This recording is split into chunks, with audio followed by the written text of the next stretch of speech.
Hello there, friends, angels. It's Uhimi Sama once again here. But I'm not gonna sing. Wala kasi akong background music na magagamit right now because I'm just only using data. May problem kasi sa house.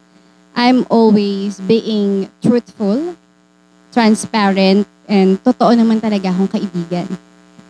I really just wanna share something that happened from the past days. So parang ang sakit lang. I had friends before and I thought we're still friends until these days. Pero yung nangyari, nakashock. You've opened up something na you know that you are their friend and trusted friends mo sila. And parang na-misinterpret nila. I'm not guilty for the Salitran people. I'm not guilty at all. My heart is really pure. I miss you so much, Algina. I know you didn't do that. Hindi mo gagawing isend yung screenshot to my younger sister. Ang nangyari kasi, we had a group chat in Salitran. Salitran, it's a place here in Dasmariñas, Cavite. I've been here for more than 30 years. Ang daming issue, ang daming napagkamalang bago lang ako dito. And you know, there's a lot of mysteries that are happening in this world na mahirap namang ma-explain directly, 'di ba? Sometimes things should be indirectly. Sabi nga nila parang you just need to read between the lines. So, yeah, let's drink coffee muna.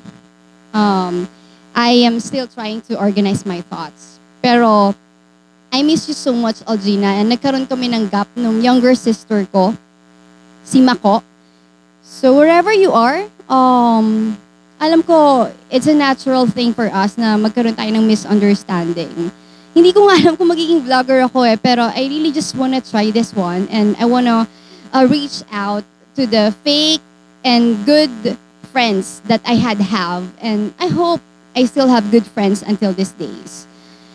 Sa mga bagong tao naman, dun sa sinend ko na message dun sa Salitran, wala naman talaga akong meant to point out a particular person. Siguro kung guilty ka or hindi, it's a general phrase.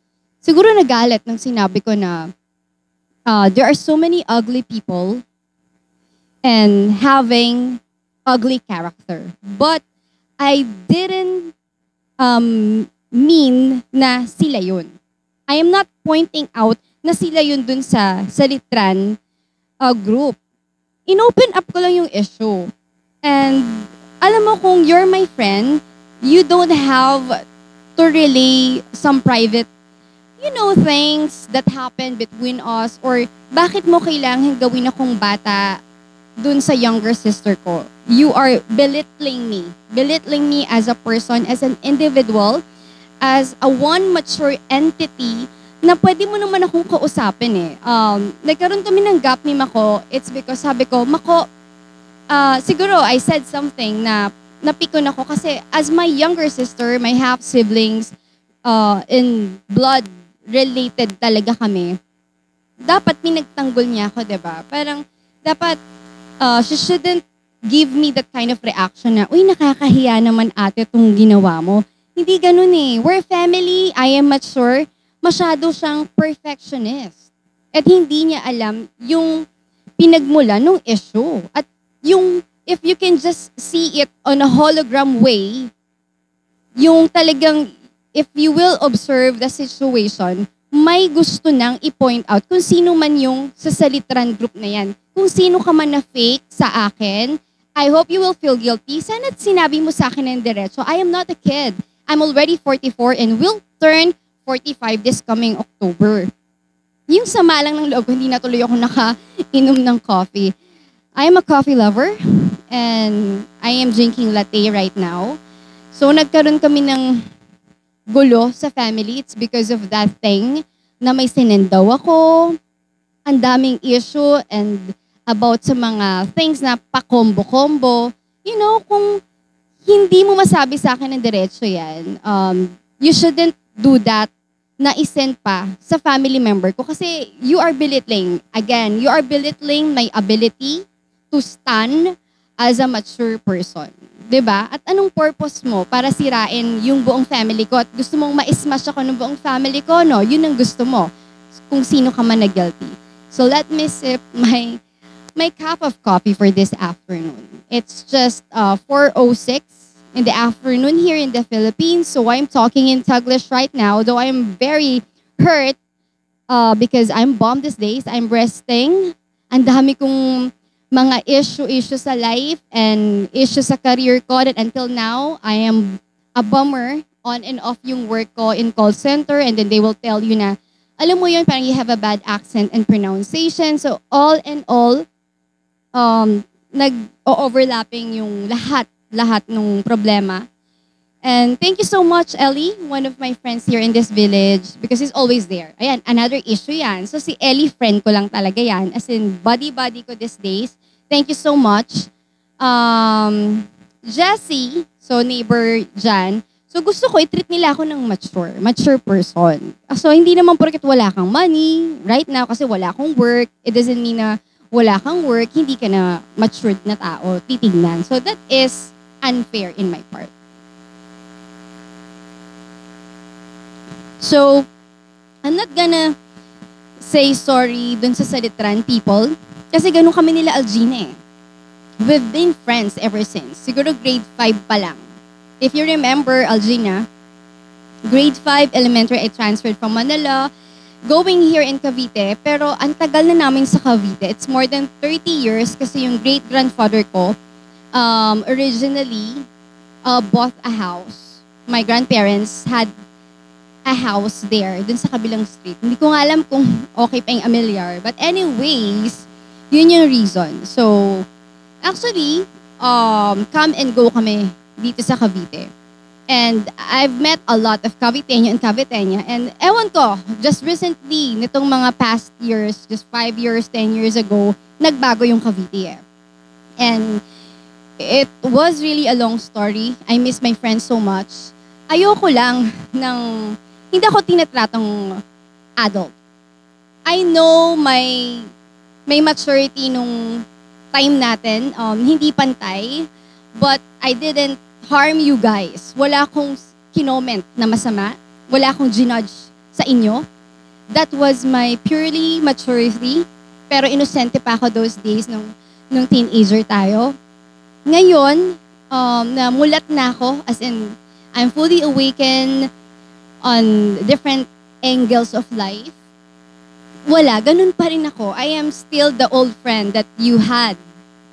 Ganun pa rin ako. And it's just painful na magsasend ka ng kung anong-anong salita dun sa aunt ko and to my family members na you didn't respect my maturity now that I am 44. I hope you will respect me that I'm gonna be turning 45.